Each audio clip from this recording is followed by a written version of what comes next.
Hello friends, flavours ट्रेजरमध्ये आपलं सर्वांचं पुन्हा एकदा अगदी मनापासून स्वागत.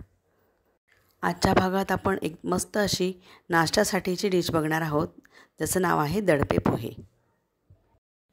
तर हे दडपे पोहे बनवण्यासाठी आपल्याला पातळ पोहे लागणार आहेत. याऐवजी जाडे पोहेसुद्धा वापरले जातात, पण पातळ पोह्याची टेस्ट चांगली येते आणि दडपे पोहे चांगले होतात. हे पोहे अगदी पातळ असतात, त्यामुळे हे धुवायचे नाहीत. तसे केल्यास त्याचा अगदी लगदा बनतो, त्यामुळे ते आहे तसेच वापरायचे आहेत. आणि आपण जे काही इन्ग्रेडियंट्स वापरणार आहोत त्याच्यामधल्या ओलेपणानेच याला थोडासा मऊपणा येणार आहे.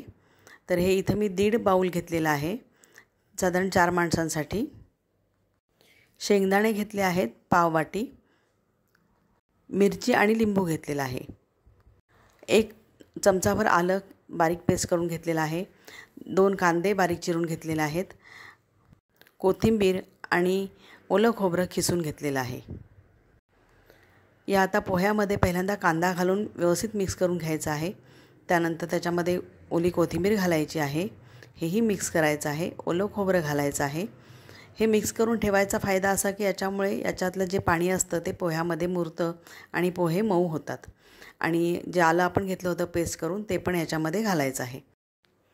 पोह्यामुळे पोटामध्ये कधीकधी गॅस होऊ शकतो किंवा कोणाकोणाला ते पचत नाहीत. अशावेळी आल्याची पेस्ट घातल्यामुळे त्याचं पचन व्यवस्थित होतं आणि गॅस होत नाही. आता कढईमध्ये तेल व्यवस्थित तापवायचं आहे.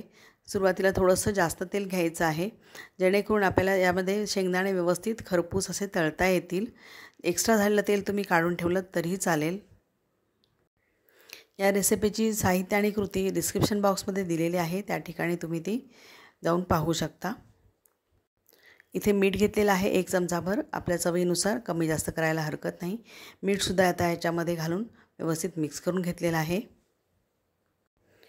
शेंगदाणे व्यवस्थित खरपूस तळायचे आहेत, ते करपू द्यायचे नाहीत. अशा अवस्थेत ते आल्यानंतर ते बाजूला काढून घ्यायचे आहेत, जेणेकरून ते खाताना कुरकुरीत लागतील. हे सर्व प्रमाण तुम्ही तुमच्या आवडीनुसार कमी जास्ती केलं तरी फारसा फरक पडत नाही. त्यामुळे तुम्हाला जितक्या प्रमाणात हवे असतील पोहे तितक्या प्रमाणात तुम्ही ते बनवू शकता. आता हे सर्व शेंगदाणे आपण या पोह्यामध्ये घालून ते मिक्स करून ठेवणार आहोत. उरलेलं तेल फोडणीसाठी वापरायचं आहे. गरम तेलामध्ये मोहरी घातलेली आहे. मोहरी तडतडल्यावर त्यात जिरे घातलेलं आहे. त्यानंतर त्यामध्ये आपण बारीक चिरलेली मिरची घालायची आहे. मिरचीसुद्धा तुमच्या आवडीनुसार आणि तिखटपणानुसार घ्यायची आहे. त्यामध्येच आपण कढीपत्ता घालणार आहोत आणि हे सर्व फोडणी या मिक्सरमध्ये घालायची आहे. त्याच्यापूर्वी आपण त्याच्यामध्ये साखर घातलेली आहे पोह्यामध्ये आणि हे सर्व काही एकत्र करून व्यवस्थित मिक्स करून घ्यायचं आहे. दडपे पोहे व्यवस्थित मिक्स करणंच महत्त्वाचं आहे, जेणेकरून सर्व पोह्यांना सगळ्या आपण ज्या काही इन्ग्रेडियंट्स वापरले आहेत त्यांची टेस्ट लागेल आणि ते व्यवस्थित सर्व पोहे मऊ होतील.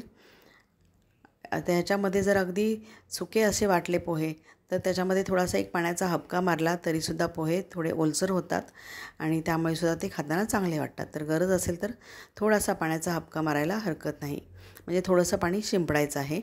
सर्वात शेवटी याच्यामध्ये आपण लिंबू रस घ्यायचा आहे. 1 मोठा चमचा भरून किंवा 2 छोटे चमचे भरून याच्यामध्ये लिंबू रस घालून तोही व्यवस्थित मिक्स करून सर्व पोह्यांना लागेल याची काळजी घ्यायची आहे. अशा प्रकारे आपले हे दडपे पोहे सर्व करण्यासाठी तयार आहेत.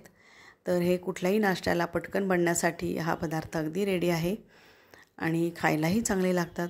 असे पोहे तयार करा, घरी बनवा आणि नंतर मला कमेंटमध्ये कळवा कसे झालेत ते. थँक्यू.